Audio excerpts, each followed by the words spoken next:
When my daughter's fiancé laughed at my simple wedding gift and called it cheap, I quietly told him to read the note. Within moments, his smile collapsed. My daughter just stared at me in shock. She finally understood the truth he had been hiding 4 months.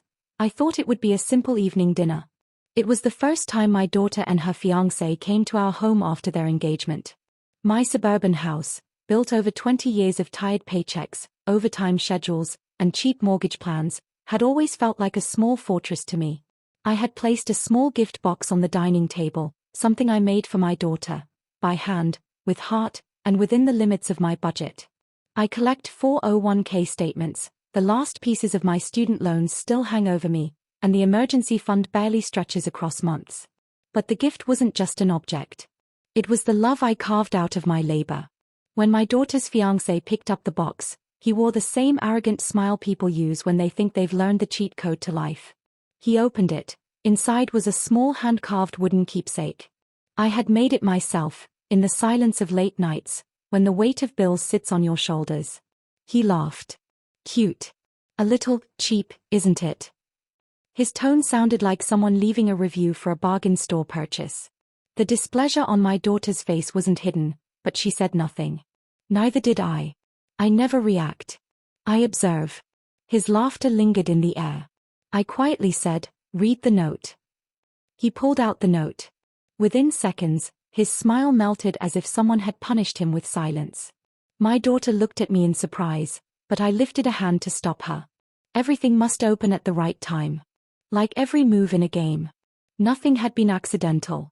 It had all truly begun the afternoon I found my daughter sitting on the kitchen counter, staring at her fiancé's bank statement. She didn't say anything, but her silence pressed against the room like a warning. My daughter breaks quietly, she doesn't spill her hurt in words. I asked gently, "Everything okay?" She nodded, though her trembling lips told the real truth.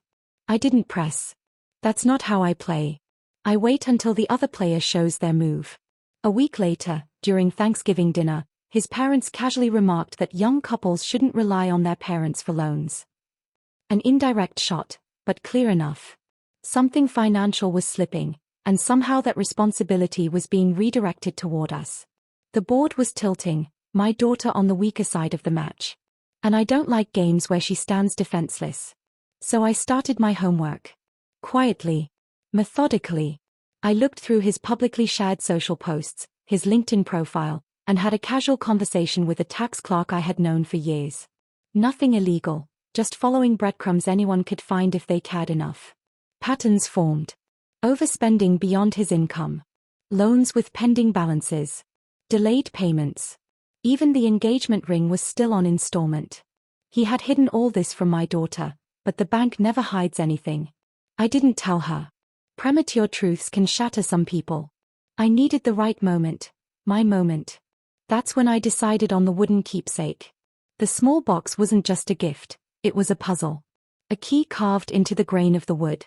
The note inside said only, "Open this box when you are ready to see the truth." And when he opened it in front of me, he stepped onto the game board entirely on his own. His breath hitched as he read the note. I watched his eyes track the words. No threats. No accusations. Just a few sharp lines of truth. This gift is not cheap. It is something given without debt. I hear many of your payments are still not cleared. My daughter only wants a life where nothing needs to be hidden. If you cannot offer that, please tell her, before the accounts tell her first. My daughter whispered, confused, "Mom?" But I didn't look at her. This moment belonged to him and to the strategy one had set. He stammered, "This is all a misunderstand." His voice shook like someone had pulled a trapdoor open beneath him. "You don't know anything. This is our personal." I said slowly, softly, "I didn't say anything. I only asked you to read the note. If you think it fits you, then I don't need to say a thing."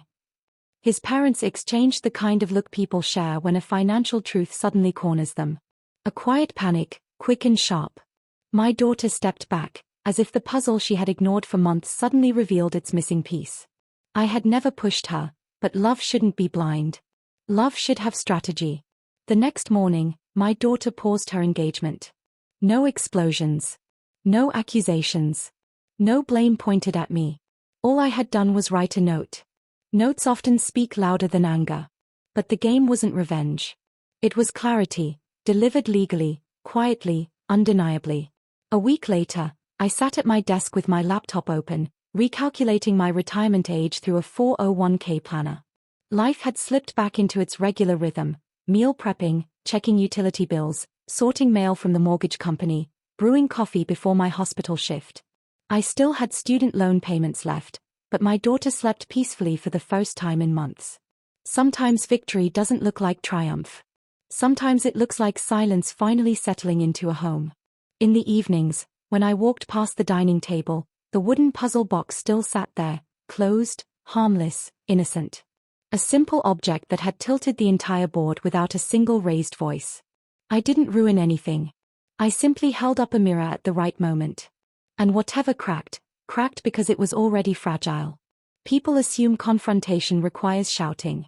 But I've lived long enough, through recessions, rising rent, medical bills, double shifts, and the exhaustion of raising a daughter alone, to learn that the sharpest moves are often made with steady hands. He thought life had a cheat code. He just didn't know I'd been playing the game much longer. And I don't waste moves. My daughter is safe. That's all the win I ever wanted. The rest was strategy, quiet, deliberate, and precise enough that no one could ever say I did anything at all. I didn't break the truth. I simply let the truth arrive on time.